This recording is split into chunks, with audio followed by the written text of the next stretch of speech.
You're probably here to learn how email marketing can elevate your business. But before we start, let me tell you a short story about email itself. The history of electronic mail stretches far back, all the way to the 1960s. So it's actually older than the internet.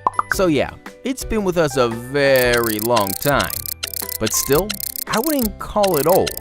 Rather, I'd call it traditional. So how does this long-established communication method compare to the newbies like social media? Well, first off, many people simply don't like social networks. They're not active on them or haven't even set up an account. But everybody's got email, right? Secondly, most of the other marketing tools out there, like PPC, are great for bringing in new customers. But they're poorly applicable when it comes to maintaining relationships with them. On the other hand, email marketing can be used for both. Let's see how. Imagine that a small gift, a discount, or let's say free shipping, is offered to your prospect if he subscribes to your email newsletter. From there, you can send him the first email with the promised benefit, and boom, you got a new customer. But email marketing really excels at maintaining the relationship with your customer. The moment you have his email address, you can remind yourself anytime you need.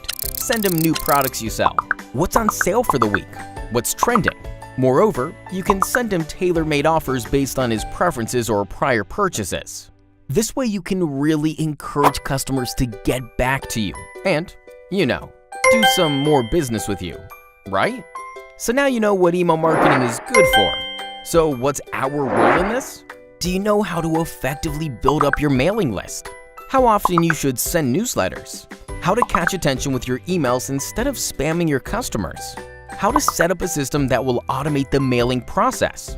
Well, those are questions we'll be happy to answer.